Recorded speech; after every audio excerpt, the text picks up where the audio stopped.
નમસ્કાર. ગુજરાત માધ્યમિક અને ઉચ્ચતર માધ્યમિક શિક્ષણ બોર્ડ ગાંધીનગર અને બાયસેગના માધ્યમથી આજે આપણે ધોરણ 10 સામાજિક વિજ્ઞાનના અભ્યાસ માટે આપ સૌ પ્રકરણ 3 નો ભારતનો સાંસ્કૃતિક વારસો, શિલ્પ અને સ્થાપત્ય નો અભ્યાસ કરીશું. હું વસંતરાય તેરિયા આપ સૌનું એ અભ્યાસ માટે હાર્દિક સ્વાગત કરું છું. આપણે આના અગાઉના એપિસોડમાં એ ભાગ 1માં એ સ્થાપત્ય અને શિલ્પ અને એના અમુક મુદ્દાઓ છે એ અભ્યાસ કરી ગયા હતા. અહીંથી આપણે ત્યાર પછીના એ મુદ્દાઓનો અભ્યાસ કરીએ. ભારતનો સાંસ્કૃતિક વારસો, શિલ્પ અને સ્થાપત્ય ભાગ 2ના આ પ્રકરણમાં આપણે આજના જે મુદ્દાઓ છે એ આપણે અભ્યાસમાં આગળ વધીએ. ગુજરાતની ગુફા સ્થાપત્ય ને આપણે એ આગળ વધીએ તો એમાં ગુજરાતમાં જુનાગઢની 3 ગુફાઓ, ખંભાલીડા ગોંડલ, ઢાંક રાજકોટ, ઝીંઝુરીઝર તળાજા ભાવનગર, સાણા ગીર સોમનાથ, ખાપરા કોડિયાની ગુફાઓ કચ્છ, આ ગુફા સ્થાપત્યનો આપણે અભ્યાસ કરવાનો છે. જુનાગઢની જો ગુફાઓની વાત કરીએ તો જુનાગઢમાં 3 ગુફા સમૂહો એ આવેલા છે. એમાં પેલું છે બાવા પ્યારાનો એ ગુફા સમૂહ. આ ગુફા બાવા પ્યારાના મઠ પાસે આવેલ છે. આ ગુફાઓ 3 હારમાં અને પરસ્પર કાટખૂણે એ જોડતી પથરાયેલી છે. પહેલી હારમાં 4, બીજી હારમાં 7 અને ત્રીજી હારમાં 5 ગુફાઓ મળીને આ બાવા પ્યારાના જે ગુફા સમૂહ છે એમાં કુલ 16 ગુફાઓ છે આવેલી છે. તે ઈસવીસનના આરંભની 2 સદી દરમિયાન કંડારેલી હોવાની એ શક્યતા છે. અહીંયા આપણે એ ગુફાઓ જોઈએ. પછી ઉપરકોટની ગુફાઓ. ફોટોગ્રાફ્સમાં આપણે ઉપરકોટની ગુફાઓ જોઈ રહ્યા છીએ, જેમાં આ ગુફાઓ 2 મજલામાં આવેલી છે, 2 માળની છે. નીચે ને ઉપર જવા માટે સોપાન શ્રેણી છે. ઉપરકોટની ગુફાઓ ઈસવીસન 2જી સદીના ઉત્તરાર્ધથી 4થી સદીના પૂર્વાર્ધ સુધીમાં એ કંડારેલી હોવી એ જોઈએ. ત્રીજું છે ખાપરા કોડિયાની ગુફાઓ. આ પણ જુનાગઢના ગુફા સમૂહમાં આવેલી છે. એને કુંડ ઉપરની ગુફાઓ પણ કહે છે. આ ગુફાઓ મજલા વાળી હશે એમ પ્રાપ્ત થયેલા અવશેષો પરથી એ કહી શકાય. ઉપરના જે મજલાઓ છે એ અત્યારે અસ્તિત્વમાં નથી. આ ગુફા ઈસવીસન 3જી સદીમાં કંડારેલી હોવાની શક્યતા છે. આ ગુફામાં કુલ 20 સ્તંભ છે અને આ ગુફાઓને નુકસાન થયેલ છે. જે અસલી સ્વરૂપ હતું એ અત્યારે પૂરેપૂરું જોઈ શકાતું નથી. उपरकोट की इस गुफा में गूंज रहे शब्द आज पूरी दुनिया को एक संदेश दे रहे हैं, विश्व शांति का संदेश.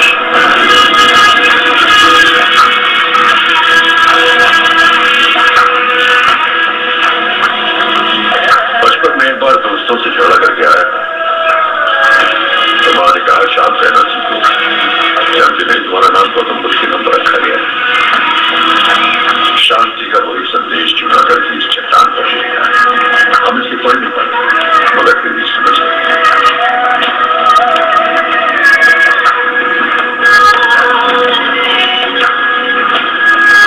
यहाँ खुशबू है निर्माण की, खुशबू है गुजरात की. અહીં આપણે જુનાગઢના જે ગુફા સ્થાપત્યો છે એનો અભ્યાસ કરી રહ્યા છીએ. આ ઉપરાંત બીજી ગુફા છે ખંભાલીડા ગુફા. રાજકોટથી 70 કિલોમીટર દૂર ગોંડલ પાસે આવેલા ખંભાલીડામાંથી આ ગુફાઓ ઈસવીસન 1959માં એની શોધ થઈ હતી. તેમાં 3 ગુફાઓ નોંધપાત્ર છે. ફોટોગ્રાફ્સમાં આપણે એ ગુફા છે એ જોઈ રહ્યા છીએ, જે ખંભાલીડાની ગુફા છે. વચ્ચેની ગુફામાં સ્તૂપયુક્ત ચૈત્યગૃહ, પ્રવેશ માર્ગોની ઉભય બાજુએ વૃક્ષને આશ્રય ઉભેલા બોધિસત્વ અને કેટલાક ઉપાસકોની મોટી આકૃતિઓ એ 2જી અને 3જી સદીની છે. ત્યાર પછી છે તળાજા ગુફા. ભાવનગર જિલ્લામાં શેત્રુંજી નદીના મુખ પાસે તળાજાનો ડુંગર આવેલ છે. તે તાલધ્વજગીરી તીર્થકામ તરીકે એ પ્રખ્યાત છે. પથ્થરો કોરીને 30 ગુફાઓની એ રચના કરવામાં આવેલી છે. આ જે પર્વત છે તાલધ્વજગીરી, એ શેત્રુજીના મુખ પાસે તળાજાના ડુંગર આવેલ છે અને તેને કોતરીને તેમાં 30 ગુફાઓની એ રચના કરવામાં આવેલી છે. ગુફાઓની સ્થાપત્ય કલામાં વિશાળ દરવાજો આવેલો છે. ત્યાર પછી તળાજા ગુફામાં આપણે જે ફોટોગ્રાફ છે એમાં જોઈએ તો એ એભલ મંડપ એટલે કે સભાખંડ અને ચૈત્યગૃહ સુરક્ષિત અને શિલ્પ સ્થાપત્યની દ્રષ્ટિએ એ ઉત્કૃષ્ટ છે. આ બૌદ્ધ ધર્મ સ્થાપત્યોની 3જી સદીની એ ગુફાઓ છે. સાણા ગુફા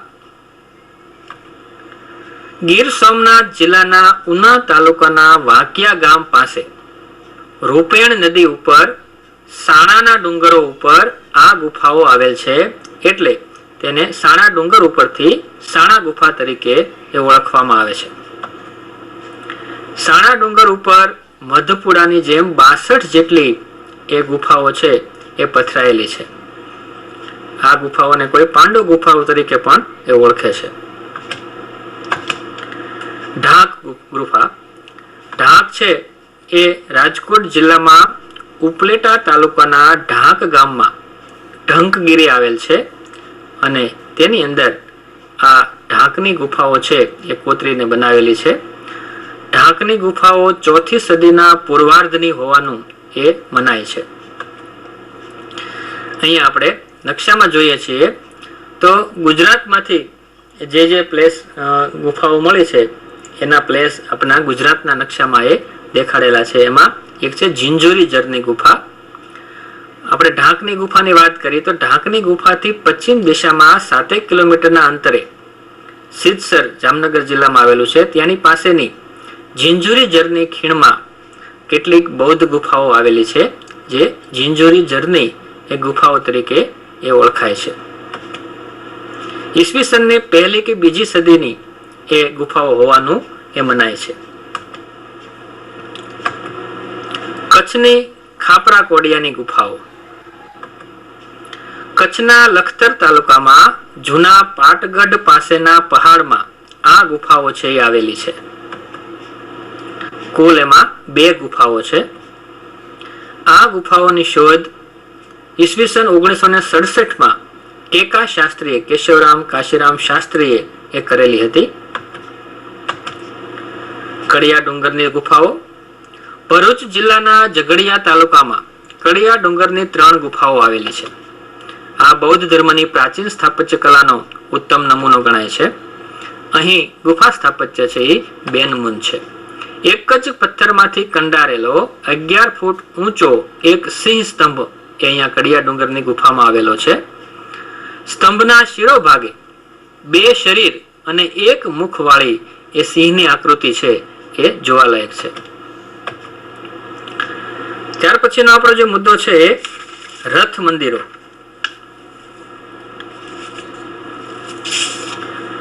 આપણા ભારતની અંદર જે સ્થાપત્યો છે એમાં મંદિર સ્થાપત્ય એ ખૂબ જ અલગ અલગ જગ્યાએ નોંધપાત્ર સ્થાપત્યોમાં એની ગણના થાય છે. મંદિર સ્થાપત્યની પ્રાચીન સમયના જે મંદિરો છે એ મંદિરો એ રથ આકારના બનાવવામાં આવતા હતા અને એ મંદિરનું નિર્માણ એવી રીતે કર્યું હોય કે દૂરથી આપણને એ રથ ઊભો હોય એવા પ્રકારની એ આકૃતિ એ જોવા મળે અને આગળ રથને ખેંચવા માટેના એ ઘોડા એ પણ જોડેલા હોય અને મંદિરને બંને બાજુએ એ ચક્રો મૂકેલા હોય પૈડા તરીકે. એ આવા પ્રકારના રથ મંદિરો છે એ આપણને ભારતમાં જોવા મળે છે. તો આવા રથ મંદિરના સ્થાપત્યનો આપણે એ અભ્યાસ કરીએ. દક્ષિણ ભારતમાં એક પથ્થરમાંથી કે ખડકમાંથી કોતરીને બનાવેલ જગ વિખ્યાત રથ મંદિરો એ પલ્લવ યુગની એ આગવી ઓળખ છે. કાંચીનું કૈલાસનાથનું મંદિર, વેંકટ પેરુમલનું મંદિર એ આ રથ મંદિરો એ કલા સ્થાપત્યનું એ શ્રેષ્ઠ ઉદાહરણ છે. મહાબલીપુરમનો મંડપ અને મહાબલીપુરમના રથ મંદિરો પણ એ વિશ્વવિખ્યાત છે. આપણે આ મંદિરોના ચિત્રો જોવા હોય તો ઇન્ટરનેટના માધ્યમથી એ જે તે સ્થળનું નામ લખી અને ગૂગલમાં સર્ચ કરીએ તો આ બધા જ પ્લેસના એ ફોટોગ્રાફ્સ એ આપણે એ મેળવી શકીએ. અહીંયા આપણે એ રથ મંદિર છે એ જોઈ રહ્યા છીએ અને તેના દક્ષિણ ભારતમાં એક પથ્થરમાંથી કે ખડકમાંથી કોતરીને બનાવેલ એ જગવિખ્યાત રથ મંદિરો એ પલ્લવ યુગની આગવી ઓળખ છે. કાંચીનું કૈલાસનાથનું મંદિર, વેંકટ પેરુમલનું મંદિર એનું એ શ્રેષ્ઠ ઉદાહરણ છે. આકૃતિમાં જોઈ રહ્યા છીએ કે રથના એ બે પૈડા આ બાજુ છે, એમ બે પૈડા પેલી બાજુ પણ હશે અને આગળ એ રથને હાથી છે એ ખેંચી રહ્યા હોય એવા પ્રકારની આકૃતિ છે એ મંદિરની આપણે જોઈ રહ્યા છીએ. મહાબલીપુરમનો મંડપ અને મહાબલીપુરમના રથ મંદિરો એ વિશ્વવિખ્યાત છે. દરેક રથ મંદિરો એક જ ખડક કાપીને, એક જ પથ્થરમાંથી મોટા વિશાળ ખડકને કાપીને એ બનાવવામાં આવ્યા છે. આ રથોના નામ પાંડવોના નામ પરથી એ બનાવવામાં આવ્યા છે. તેમાં સૌથી મોટું રથ મંદિર એ ધર્મરાજનું અને નાનું રથ મંદિર છે એ દ્રૌપદીનું છે. ત્યાર પછી મંદિર સ્થાપત્ય. મંદિરો. મંદિર સ્થાપત્યમાં ઊંચી પીઠિકાઓ પર, ખૂબ ઊંચાઈ ઉપર સીડીઓ વાળા અને શિખરબદ્ધ મંદિરો એ જોવા મળે છે. આકૃતિમાં આપણે જોઈ શકીએ તો એ સ્થાપત્ય ઉપરથી જ આપણને ખ્યાલ આવી જાય કે આ કોઈ મંદિરનું સ્થાપત્ય છે. કેટલાક સપાટ મંદિર છે. ગર્ભગૃહની આસપાસ એ પ્રદક્ષિણા પથ છે રાખવામાં આવતો હતો. સ્થાપત્ય કલાના શ્રેષ્ઠ મંદિરોમાં જબલપુરનું ભૂમરાનું શિવ મંદિર, દક્ષિણ ભારતનું બીજાપુરનું લારખાનનું મંદિર, આ ઉપરાંત સુલતાનગંજ નાલંદાની ભગવાન બુદ્ધની તામ્ર મૂર્તિઓ, મથુરાના જૈન મંદિરની પ્રતિમા શિલ્પકલા ક્ષેત્રે અદ્વિતીય છે. આ ઉપરાંત પલ્લવ વંશની રાજધાની કાંચી ખાતે બંધાયેલા મંદિરો એ અત્યંત પ્રસિદ્ધ છે, કાંચીપુરમ તરીકે ઓળખાય છે. ચોલ વંશની રાજધાની થંજાવુર હતી અને અહીંયા બૃહદેશ્વરનું મંદિર છે એ ચોલ વંશના રાજરાજ પ્રથમે એ બંધાવ્યું હતું. આ મંદિર લગભગ 200 ફૂટ ઊંચું છે. પ્રાચીન ભારતનું આ અજોડ મંદિર છે. આ ઉપરાંત ઓડિશામાં કોણાર્કનું સૂર્ય મંદિર આવેલું, નીચે ફોટોગ્રાફ છે એ કોણાર્કના સૂર્ય મંદિરનું છે, જે કાળા પથ્થરમાંથી બનેલું છે, એટલે એને બ્લેક પેગોડા, કાળા પેગોડા તરીકે પણ ઓળખવામાં આવે છે. આ મંદિર છે એ રથ મંદિરનું જ એક સ્વરૂપ છે. દૂરથી એક રથ હોય એવા પ્રકારની એ આકૃતિ જોવા મળે છે. પછી આવે છે ગોપુરમ સ્થાપત્ય. મંદિરોના નિર્માણ પછી ના સમયમાં એ મંદિર કરતા એના જે પ્રવેશ દ્વાર છે એ વધારે ભવ્ય બનાવવામાં આવતા. ગોપુરમ એટલે શું? તો ગોપુરમ એટલે મંદિરનું પ્રવેશ દ્વાર. અહીંયા આપણે આકૃતિમાં જોઈએ છીએ ફોટોગ્રાફ્સમાં એ મદુરાઈનું એ ગોપુરમ છે. મંદિર એટલે કે મંદિરનું એ પ્રવેશ દ્વાર છે. દક્ષિણ ભારતના પાંડ્ય શાસકોએ મંદિર નિર્માણ વેગવંતું બનાવ્યું અને તેમણે મંદિરની બહાર ઊભી દિવાલો અને ઊંચા સુંદર સુશોભિત દરવાજાઓની રચના કરી અને એ જ ગોપુરમ તરીકે ઓળખાય છે. આ મંદિરના દરવાજાઓ ગોપુરમ તરીકે ઓળખાય છે. અહીં આકૃતિમાં ફોટોગ્રાફમાં જોઈએ તો એ મીનાક્ષી મંદિરના એ ગોપુરમનો એ ફોટોગ્રાફ છે. મંદિરોને બદલે ગોપુરમની કલાત્મક સુંદરતાનો મહિમા એ વધી ગયો હતો અને એટલા બધા ઊંચાઈ ઉપર હતા કે સેંકડો કિલોમીટર દૂરથી પણ આપણને એ ગોપુરમ છે એ દેખાય. મદુરાઈમાં ભારતભરનું ભવ્ય એ મીનાક્ષી મંદિર આવેલું છે. ફોટોગ્રાફ્સમાં આપણે જોઈ રહ્યા છીએ.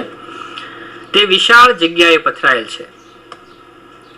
મંદિરના મુખ્ય 4 ગોપુરમ છે. 4 જે પ્રવેશ દ્વારો છે એ 4 પ્રવેશ દ્વારો ઉપર એ ભવ્ય ગોપુરમ છે. તાંજોરમાં બૃહદેશ્વર મંદિરને 13 માળનું ગોપુરમ છે. આ સમયની ધાતુ તથા પથ્થરની મૂર્તિઓની આગવી વિશેષતા છે. નટરાજની કાંસ્ય પ્રતિમા તત્કાલીન મૂર્તિકલાનું એ ઉત્તમ ઉદાહરણ છે. ચોલ મંદિરો કલા સ્થાપત્યના ક્ષેત્રે આગવી પ્રતિભા અને ભવ્યતા ધરાવે છે. અને મદુરાઈમાં ભારતભરનું ભવ્ય મીનાક્ષી મંદિર આવેલું છે. તે વિશાળ જગ્યાએ પથરાયેલ છે અને મંદિરના મુખ્ય 4 ગોપુરમ છે. ખજુરાહો મધ્યયુગના સમયમાં બુંદેલખંડના ચંદેલ રાજપૂતોની રાજધાનીનું નગર હતું અને ચંદેલ રાજાઓએ ખજુરાહોના સુંદર મંદિરોનું નિર્માણ કરાવ્યું હતું. શિખરબદ્ધ તેમજ ભવ્યાતિ ભવ્ય એવા આ મંદિરોની શૈલી બીજા મંદિરો કરતા એ તદ્દન જુદી હતી. ત્યાર પછીનો મુદ્દો છે જૈન મંદિરો, જેને આપણે દેરાસરો પણ એ કહીએ છીએ. ભારતમાં વિવિધ સ્થળોએ એ જૈન મંદિર આવેલા છે. રાજગૃહીમાં 5 જૈન મંદિરો આવેલા છે, જેમાં વૈભાર, વિપુલાચલ, રત્નગીરી, ઉદયગીરી અને શ્રવણગીરી. સમેત શિખરજી સિદ્ધ ક્ષેત્ર જૈન તીર્થધામ આવેલું છે. તેને મધુવન કહે છે. અહીં આદિનાથ ભગવાન અને બીજા 20 તીર્થંકરો એ નિર્વાણ પામ્યા હતા. એ ભગવાન મહાવીર અને બીજા 20 તીર્થંકરોનું એ નિર્વાણનું સ્થળ છે. આ ઉપરાંત ગુજરાતમાં પાલીતાણામાં જૈન મંદિરો અને શંખેશ્વરમાં પંચાસરાના એ મંદિરો છે એ આવેલા છે. રાજસ્થાનમાં માઉન્ટ આબુના દેલવાડા અને રાણકપુરના જૈન દેરાસરો બાંધકામ, કોતરકામ, કલા કારીગરી અને શિલ્પકલાની દ્રષ્ટિએ બેનમૂન અને અદ્ભુત છે. દેલવાડાના દેરા જે ગુજરાતના મંત્રી વિમલ શાહે બંધાવેલા, એટલે એને વિમલ વસહી તરીકે એ ઓળખવામાં આવે છે. ત્યાર પછી બીજા મંત્રી વસ્તુપાળે બંધાવેલ એ લુણવ વસ્તી તરીકે પણ ઓળખવામાં આવે છે. આ નામના દેવાલયો તેમની અજોડ કારીગરી અને આરસ પહાણમાં બારીક મનોહર કોતરકામ, શિલ્પકામ માટે એ વિશ્વવિખ્યાત બન્યા છે. આ ઉપરાંત મોઢેરાનું સૂર્ય મંદિર ગુજરાતનું એ શિલ્પ સ્થાપત્યમાં આગવું સ્થાન ધરાવે છે. ગુજરાતના મોઢેરા પાટણ ખાતે આવેલ સૂર્ય મંદિર ઈસવીસન 1026માં સોલંકી યુગના રાજવી ભીમદેવ પ્રથમના શાસનકાળમાં એ બંધાયું હતું. આ મંદિરનું પૂર્વ દિશામાં આવેલ પ્રવેશ દ્વાર એવી રીતે રચાયેલું છે કે સૂર્યનું પ્રથમ કિરણ જ્યારે સવારમાં સૂર્યનો ઉદય થતો હોય ત્યારે એ પહેલું કિરણ મંદિરની છેક અંદર ગર્ભગૃહમાં રહેલી સૂર્ય પ્રતિમા છે એના મુકુટની મધ્યમાં જે મણિ રાખેલો છે એ મણિ ઉપર જ્યારે સૂર્યનું કિરણ પડે ત્યારે એ સમગ્ર મંદિર છે એ પ્રકાશથી ઝળહળી ઉઠતું હતું અને સમગ્ર વાતાવરણમાં જાણે કે દિવ્યતા પ્રગટી હતી. અહીં આકૃતિમાં આપણે મોઢેરાનું સૂર્ય મંદિર જોઈ રહ્યા છીએ. આ મંદિરમાં સૂર્યની બહાર વિવિધ મૂર્તિઓ અંકિત થયેલી છે, આજે પણ જોઈ શકાય છે. અને આ મંદિરનું નકશીકામ ઈરાની શૈલીમાં એ થયેલું છે. नाम रोशन है मोढेरा का सूर्य मंदिर. यहाँ सूर्य देवता वे स्वयं आते हैं यहाँ रोज सुबह.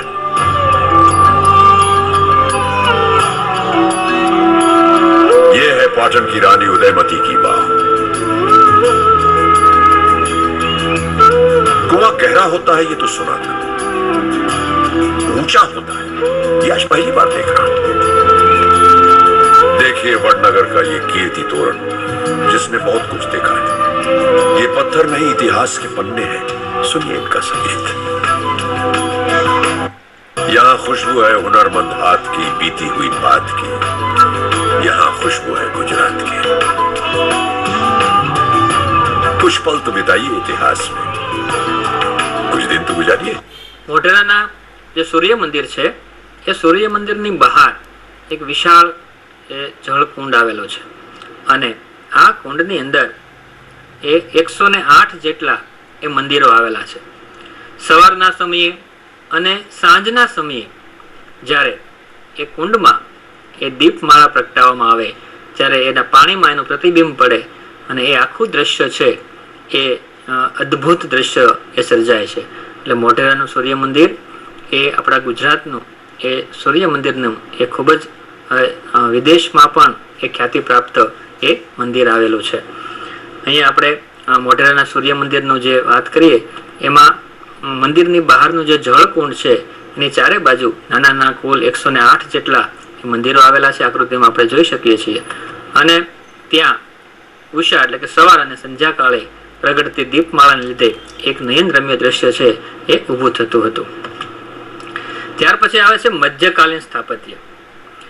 મધ્ય યુગની અંદર મસ્જિદો, મિનારા, શાહી મહેલો, પુલો, તળાવો, સરાય એટલે કે ધર્મશાળા એના સ્થાપત્યો એ બનાવવામાં આવ્યા હતા.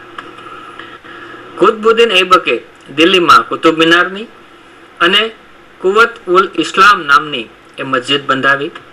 આ ઉપરાંત આપણે ફોટોગ્રાફમાં જોઈએ છીએ એ ઢાઈ કા ઝોપડા નામની મસ્જિદ એ અજમેરમાં એ બંધાવી હતી. મધ્યકાલીન સ્થાપત્યમાં બંગાળ પ્રાંતની અંદર પંડવા નામના સ્થળ ઉપર અદીના મસ્જિદ, જલાલુદ્દીન મોહમ્મદ શાહનો મકબરો, ફોટોગ્રાફમાં આપણે જોઈએ છીએ એ જલાલુદ્દીન મોહમ્મદ શાહનો મકબરો છે, અને તાંતીપાડાની મસ્જિદનું એ નિર્માણ થયું હતું. સ્થાપત્ય ક્ષેત્રે આ પ્રાંતે પોતાની બંગાળ પ્રાંતે અલગ અને વિશિષ્ટ શૈલી વિકસાવી હતી. જોનપુરમાં તુર્કી સુલતાનોએ અટાલા મસ્જિદ બનાવી હતી. અહીં જે ફોટોગ્રાફ જોઈએ છે એ અટાલા મસ્જિદનો છે. તેના ગુંબજની આસપાસ સુંદર કલાત્મક જાળી છે. માળવાની વાત કરીએ તો માળવામાં માંડુની ઇમારતોમાં એક વિશિષ્ટ શૈલી જોવા મળે છે. અહીં અનેક મકબરાઓનું નિર્માણ થયું છે. મકબરો એટલે શું? તો કે એવું સ્થાપત્ય કે જેની નીચે એક કબર હોય અને એની ઉપર આવું સ્થાપત્ય બનાવ્યું હોય એ મકબરા તરીકે ઓળખાય છે. અહીં ફોટોગ્રાફ્સમાં આપણે જોઈએ છીએ તો એ હોશંગા શાહનો મકબરો છે અને એ સંપૂર્ણ આરસથી બનાવેલો સુશોભિત છે.